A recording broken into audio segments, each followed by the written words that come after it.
welcome to this week's episode of the Dublin to Denver podcast. It is OTA season, but I think Broncos media will undoubtedly have an orange-tinted, sunshiny glow on this week. I wouldn't call it a good week, particularly good week for the Broncos. We heard ever since Bo Nix's terrible injury in January that ultimately cost the Broncos a place in the Super Bowl. He himself said that he was going to be a full go for the entirety of the off-season program, but he was not throwing, at least on camera. Maybe it's like having a girlfriend in another school. Sean Payton said he was throwing. You guys just didn't get to see it. And then there was, of course, the Jonathon Cooper arrest. To delve in to, look, come September, this may well all be forgotten, but to delve into the week that was, I'm joined, as always, by my friend, colleague, and co-host, Stuart Roach. Stuart, how are you doing, sir? The lack of news last week, and boy, did we almost pay a heavy price. The Cooper situation, Colin, we'll come back to, I suppose, later on, and we need to tread carefully here because there seems to be a lot of moving parts. The initial sort of stuff is that it doesn't seem to be as bad as it first appeared, but we'll have to wait and see, I guess. And as I said, we'll come back to that later.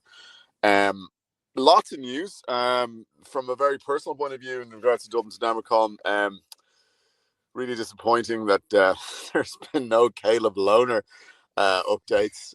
So this idea that he was going to ball out during the summer has taken something of a hit already. I think he missed the first day for whatever reason. Obviously, his rookie mini camp was so good that he was afforded the opportunity to sit one out. We did get some Evan Ingram sightings, which I thought of you immediately. And I suppose the fact that Davis Webb and himself apparently were old muckers when they were on the Giants roster has led people to sort of jump to the conclusion that Davis was going to completely devise the entire Broncos game plan around utilising Evan Ingram, which is probably not going to be the case. But look, if Davis Webb can get something out of him, and I know you in particular would argue that you could hardly get less out of Evan Ingram than we got last year, then it is obviously a benefit to the team. Perhaps the fact that there's two hungry rookies chomping at nipping at his heels might have put a bit of a fire up him. So that can, as I said, can only benefit the team. And we then did get the, which I think was ironic given how many times we were told that Stiddy was good enough to start for about 12 NFL teams last year. That Sam Ehlinger comfortably outperformed him during the week. So Sam Ehlinger has taken this opportunity that Bo Nix's injury has afforded him to push past Stiddy. Now, look, I'm sure Stiddy will have a bounce back session. These things tend to come in swings and roundabouts. But to be honest with you, Colin, I don't know about you, but I do recall saying that I think we need better than both Stidham and Sam Ehlinger to back up Bo Nix, because the ankle injury is something that you have to be very careful with. And we saw that there was extenuating circumstances of the AFC Championship game, but we just saw what Stidham was like, and he's not very good. Stidham would start for probably two teams in the NFL, and that might even be a push. So I was surprised we didn't bring in somebody else. But, you know, Sean is a stubborn old goat, and he's nailed his colours to the Stiddy mast.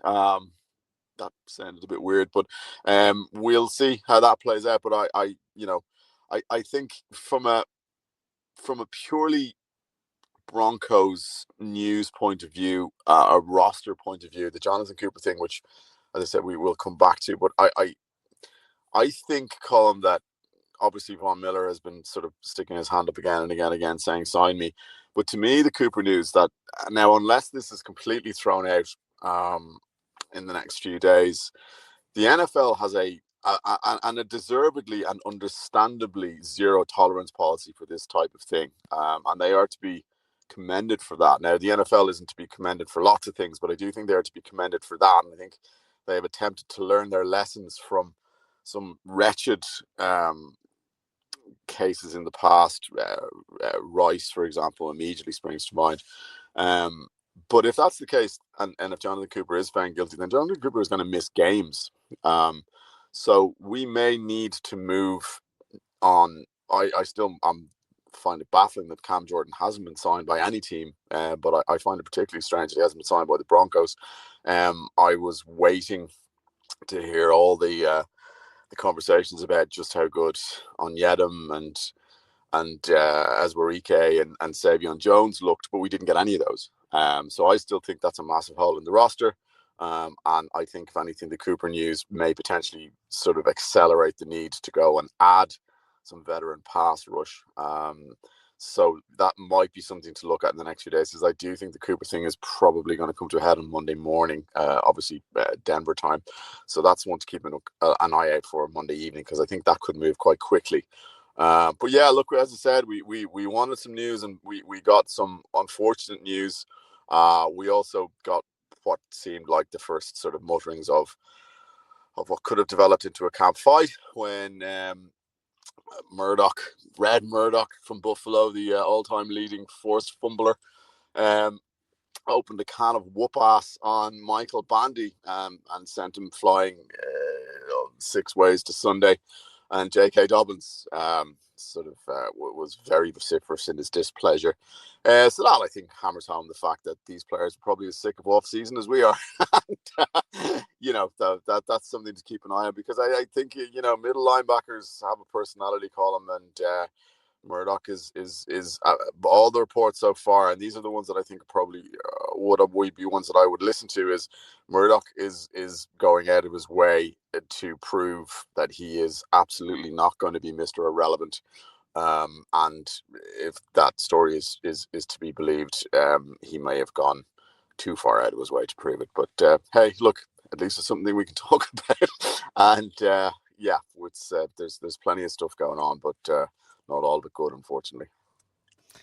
Yeah, I would just say on the Cooper stuff, anyone who is telling you either way that this is what is happening, because I've seen of course on social media some Broncos fans dismiss it immediately. Oh, she's a money grabber and she's made it all up.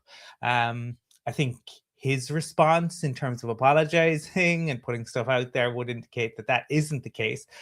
Equally, we know that it can be very complicated and messy. We don't know how it'll shake out. So yeah, I think you have to wait, and we'll find out in the not too distant future in terms of what it means. There are people at the heart of this who will be impacted the most, and on a personal level, Cooper and his girlfriend, but obviously then we'll see what it means for the Denver Broncos. I think Red Murdoch, I get it. He's a rookie. Like, I'm okay with that in some ways, right? Maybe he stepped over it, but he's a guy trying to make the 53 and trying to make a name for himself. I note that he didn't go after like Cortland Sutton or one of the big name guys, where he may well have found himself. So good luck, poor old Michael Bandy, who may be extendable. Yeah, I'm not going to lie, Colm. That was probably my initial thought as well. It's like, if you're going to pick somebody to clobber, you might as well do somebody that that's not going to have far-lasting repercussions. And you know what? If Red Murdoch goes on to become the starting inside linebacker for the Broncos, Colum, and brings that nasty attitude, then this is potentially a great story and one that we can look back on and go, oh, he laid a marker down very, very early. If Red Murdoch is a practice squad player for most of the season and then sort of peters out, then also you can kind of go, well, this is a guy who's gone around knocking heads off people when he really should have known better in OTA. So I'm not massively disappointed that an inside linebacker tried to decapitate a practice squad wide receiver, Colum. I'm not going to lie, and maybe in the days of sanitized NFL training camps, in some ways, it's it harkens back to a day of meaningful, nasty football. I'm not saying we need to go back to the 70s or the 80s with the likes of scumbags like Jack Tatum were wandering the field. But look, we don't want to see this happening again, and maybe this is the only time, but it could have been worse. No, absolutely. Yes, I mean, following the stunning second rookie mini camp, we didn't get to see much of Caleb Lohner. The other piece, Stuart, I opened with it, but I think, look, Bo will hopefully be fine.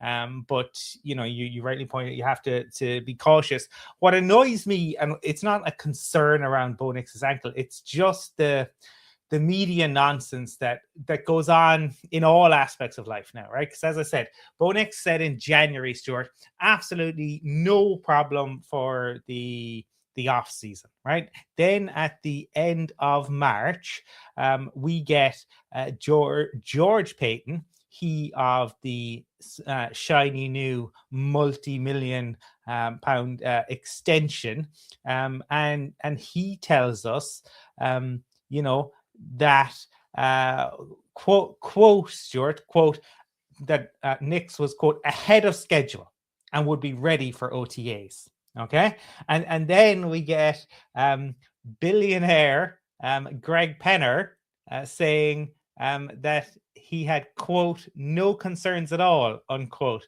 for OTAs.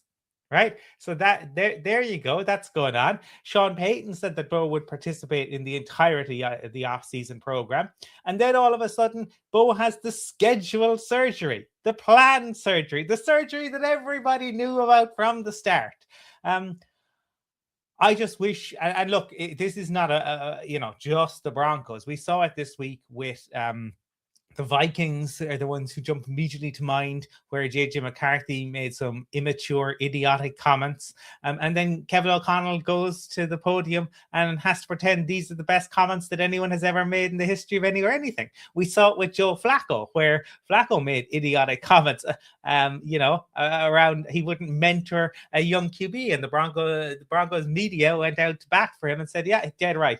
I just think it's nonsense. If they had put their hands up around Bo at the time and say, look, he needed a cleanup procedure, we're not worried about it.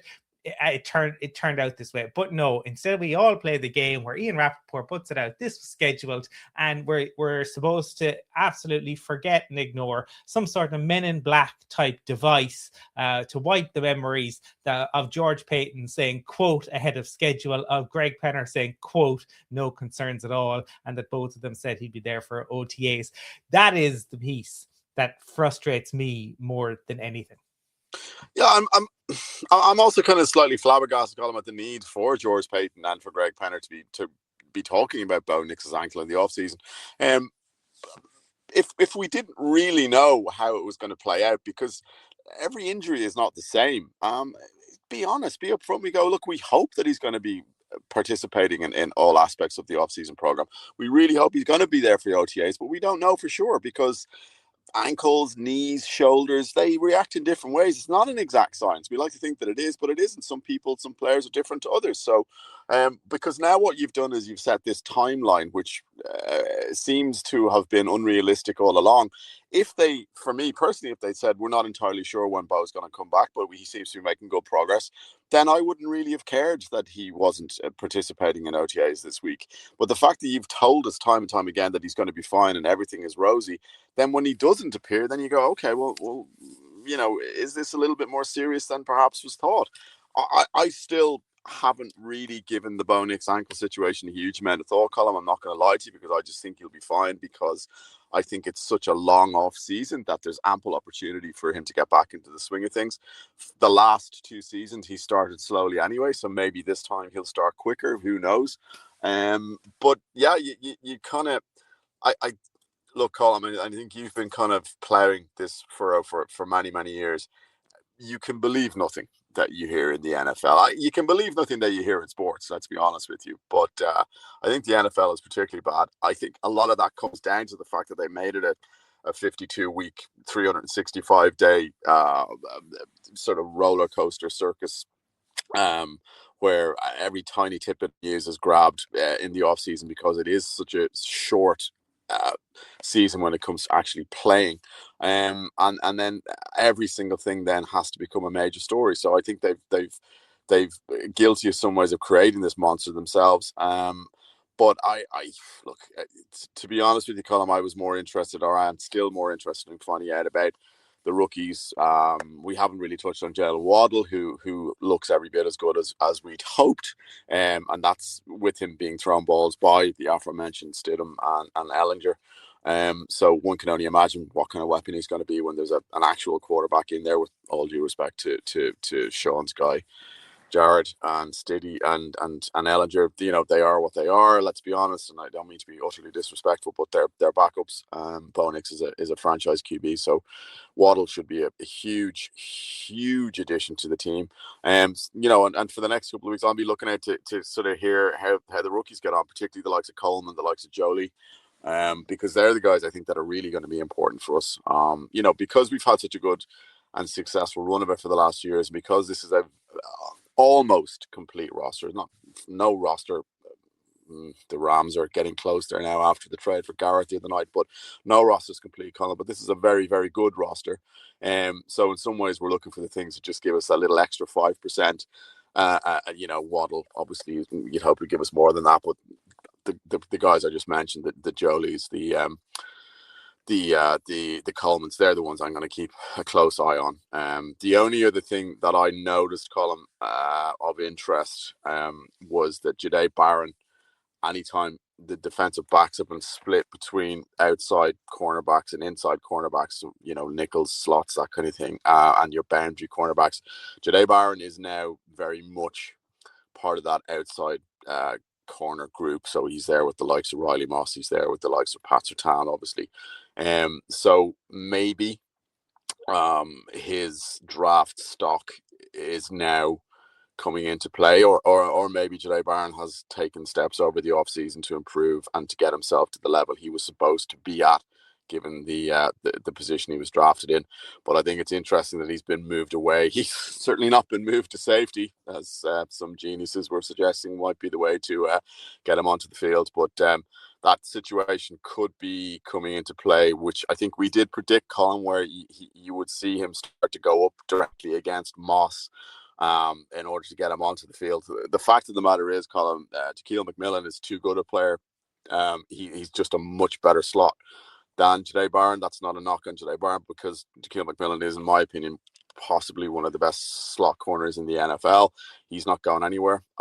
So if they are to get their first round pick 20, I think it was, player onto the field, it's gonna probably come at the expense of Riley Moss, so that's something to keep an eye on. It seems like Riley Moss has been kind of in the firing line for the entire offseason, which seems a little unfair because he was very, very good last year, apart from the penalties. But that is, I think, this is the reality of the NFL, Colin. If you get drafted high, unless you completely stink out the joint, a la Paxton Lynch, and even he did get some opportunities as well, you are going to see the field at some point, and then I think it's up to you to grasp that opportunity. But look, there's a hierarchy in the NFL, whether you like it or not.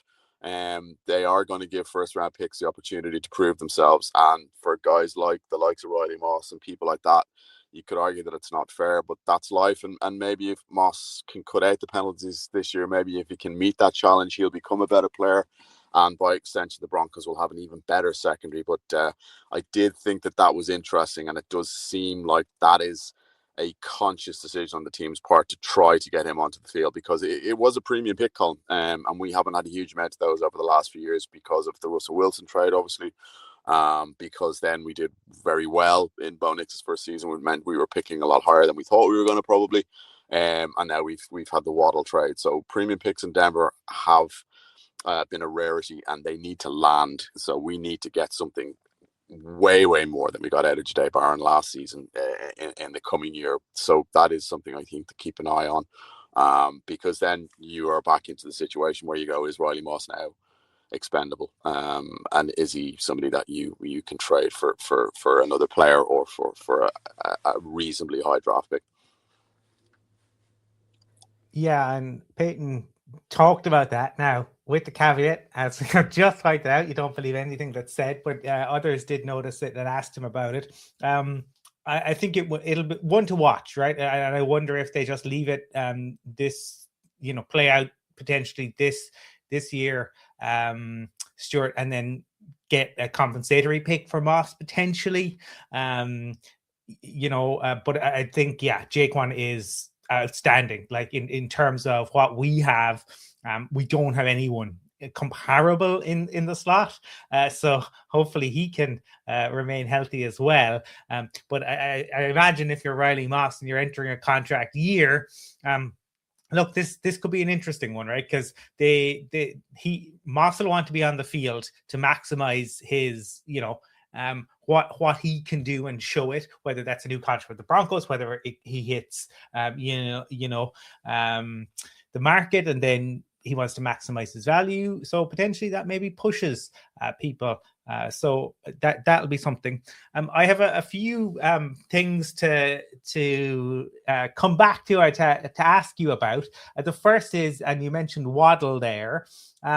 National media, not many, but I've seen some kind of rumblings from national media that perhaps the AJ Brown trade and ultimately what the Patriots gave up is an indicator that the Broncos, this is pure revisionism, that the Broncos overpaid for Waddle. What would you say to that? AJ Brown is a diva, and Waddle has had nothing but great reports of being a teammate. And AJ Brown was causing trouble in teams that were far, far better than the ones that Waddle was playing on. So if anything, Waddle had much more cause to be acting the maggot than AJ Brown was. The Patriots still gave up a first round pick, Colum. It wasn't like we, did a Herschel Walker on it. I know we gave a little bit more than they did, but Look, AJ Brown is a fine wide receiver, Colin, but I think Waddle is better for what we need. So I saw the Brown trade. Obviously, I know there was two blockbusters on the same day, and the Myles Garrett to the Rams one was much more impactful for me, to be honest with you, for a variety of reasons, Colin. I think obviously because we're playing the Rams very early in the season. Two, because it makes that team incredibly intimidating.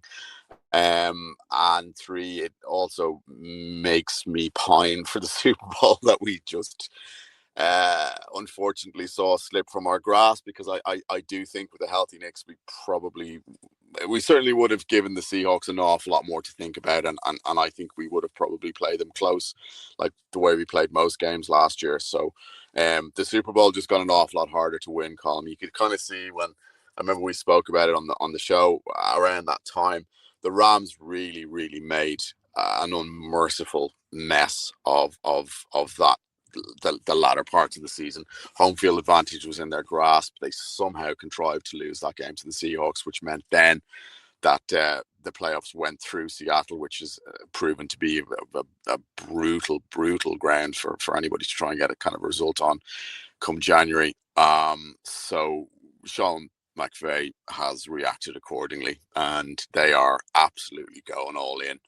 The way you ought to, Colin, when you've got a Hall of Fame quarterback very clearly reaching the end. Now, he's not diminished in the same way Peyton Manning did, but they know that what Stafford has certainly this season left, obviously, and maybe one after. If they win it, they might try and repeat, but they're not going to have much else after that. And look, you might as well, and I think by giving away so many draft picks as well, Colin, I think the Rams have also kind of realized that once your Hall of Fame quarterback goes, the only way is just to completely tear the whole thing down, get as many sort of picks then subsequently as you can for the parts that you've accumulated, because Super Bowls are hard to win, and it's sort of beholden on you to do absolutely everything you can when you have an opportunity. So, but in regards to the AJ Brown thing, Colin, it didn't really bother me that they got him for slightly less than we gave up for Waddle, because I think Waddle is potentially a better fit for what we're looking to do.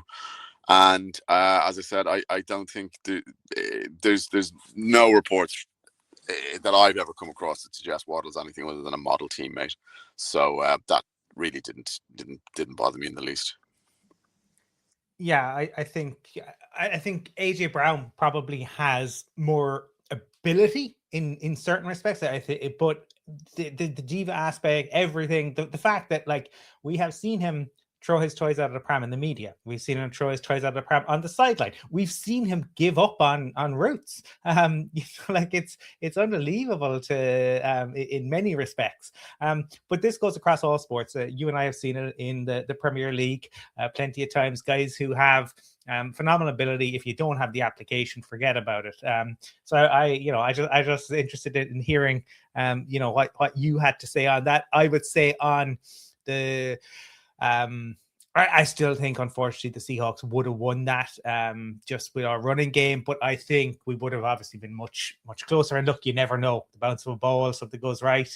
We get to Darnold, we pick him off. Who knows? I think the Rams, it's a fantastic bit of business for them. I think one of the pieces, Stuart, that I suppose the national guys, when they start talking about individual players, their biases come out. When they start talking about trends, it can be interesting. And one of the trends is the teams who have, like the Seahawks last year, one of the things that they did to the Rams was the Seahawks didn't huddle as much, right? So overall in the NFL, there's been a trend upwards in terms of the length of time to get a playoff. Now, some may point to Sean Payton as helping that average to creep up, right? But it crept up significantly by about a second and a half over the last 2 years, which is a significant amount of time. And one of the things last year was that the Seahawks leaned into, especially now. What was where did this come from? Was it Kubiak? Was it their the data that they had? Was they didn't huddle up as much and they ran it interestingly. And they were successful in that respect. And so I suppose part of the thinking is that Myles Garrett is Myles Garrett, but Myles Garrett gives you a weapon against that, right? Because if Myles Garrett is on the field, even if you know a huddle, you are terrified of his ability to blow up a play. So that I thought just was as an interesting piece there. And obviously, look, I think we've seen right now, as it stands, the Broncos have both the toughest 4-game stretch in the league and the easiest 4-game stretch in the league. So, and who knows, as time goes on, that may look different. The other thing I wanted to just get your opinion on before we get out of here, Stuart, is, and I think this was a smart move, right? Because it keeps him happy. Pat Surtain got 10 million extra essentially this week. And we saw, his agent obviously put that, is happy to put that out there. I think Pat's play deserves it. The piece that jumps out to me, Stuart, and is that it's a kind of a reaction to the hype that perhaps George Payton gets at times, right? Because they took this victory lap about getting the Surtain deal done early and how much cheaper it was. And ultimately, now they've had to give him an extra 10 million. So it doesn't end up being that much cheaper. Now, again, I'm happy we got it done. Great. I think it's actually good to get the contracts done. I think, though, very often what can happen down the line is, unless you keep topping it up, you can end up with unhappy players. But Pat Surtain, he's been fantastic. The reality is that he's 26. Corners over 30 years of age are an endangered species, so he needs to maximize his earnings. He's looking at guys, who are nowhere near as good as him, earn more than him, so I can understand why he wants it. I think the getting it done keeps everybody happy, and the Broncos are valuing continuity over anything else. It was just that little piece jumped out to me. The nugget on saving that we supposedly had, disappeared. Yeah, there is an element to that, Colum. I think I don't know if Broncos Country is is unique in this regard, where people will take a victory lap over something that the team has done, which they perceive to be outstanding and really exciting stuff. And then a couple of months later, something happens that negates all that, and it's just never mentioned again. So, for example, and I'm perfectly fine with the Sertan extension or the top up. It's as you say, he's clearly one of two, and I would say probably one of cornerbacks in the league. There's just no question. He's an elite player. He's the best cornerback we've had since Champ Bailey. He's not he's not Talib, he's not Chris Harris Jr. He's a different type of cornerback to that. But he's outstanding. He's truly one of the best players in his position in the league, and we've got him for his prime years. I don't mind that, but as you said, it's the fact that everybody was crowing about, oh, it's an amazing value we've got, and then it turns out it wasn't really amazing value because we had to pay him pretty much what we would have had to pay him, when we got the deal done.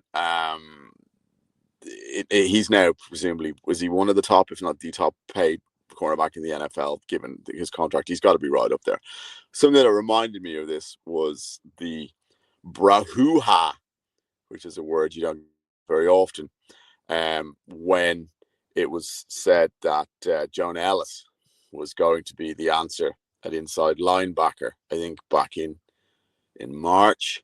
And we got articles and we got all sorts of experts talking about how Joan Ellis had all the tools to make that move. And even though there was very, very few examples of a pass rushing outside linebacker moving inside, that Jonah and the coaches, they were going to be able to buck that trend. And he was going to be an elite weapon.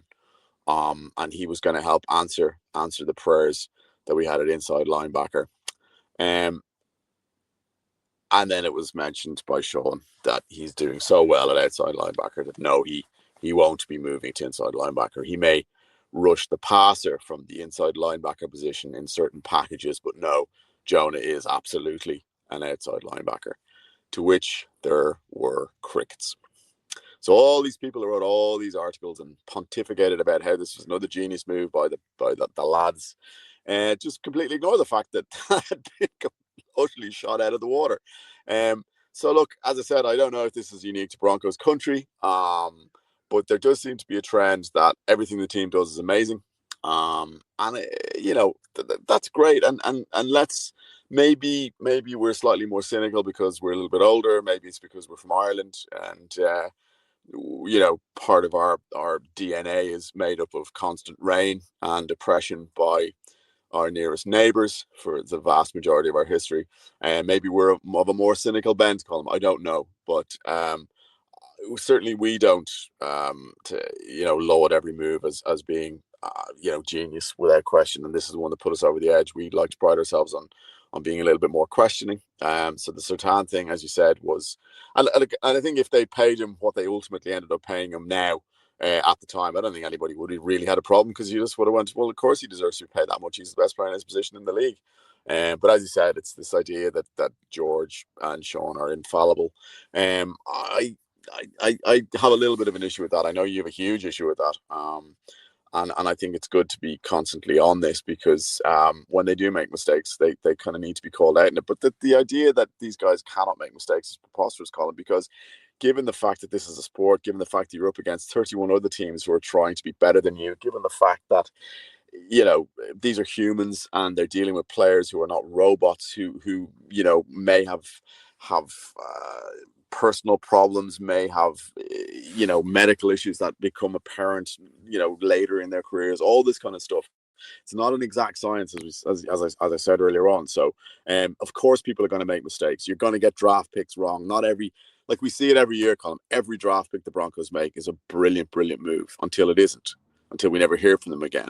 I know we joke about Caleb Lohner, and unfortunately he wasn't really seen this week, because Caleb Lohner was going to be the player that was going to be lights out. Oh, unbelievable. Let's jump on the hype train. I'm all aboard the Lohner Express. And the reality is Caleb Lohner won't do jack for the Broncos this season.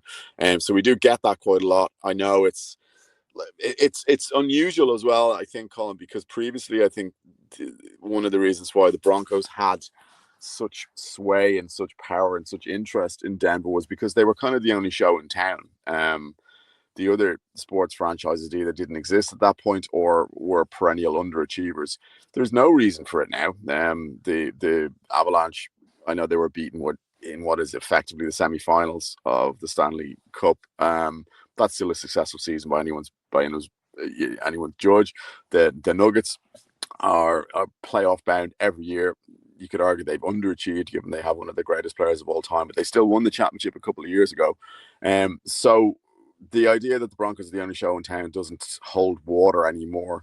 So I think the fact that people line up to greet every move as brilliant is bizarre, and it just doesn't show any signs of abating though, Colin. We have this conversation pretty much every year, and this time next year it'll be something else. The whole thing, it'll be very, very interesting, Colin, when Bo Nix's time comes, ankle injuries permitting, for him to get his QB deal, because I think that will really test as to whether or not George and Sean are geniuses, because we haven't had to deal with this for a while, where a rookie has played his way up to a mega contract at the quarterback position. This is uncharted territory for us for quite some time. So I think that will be one and that will dominate the off season. I'm not sure. He's not due for one for a year or two.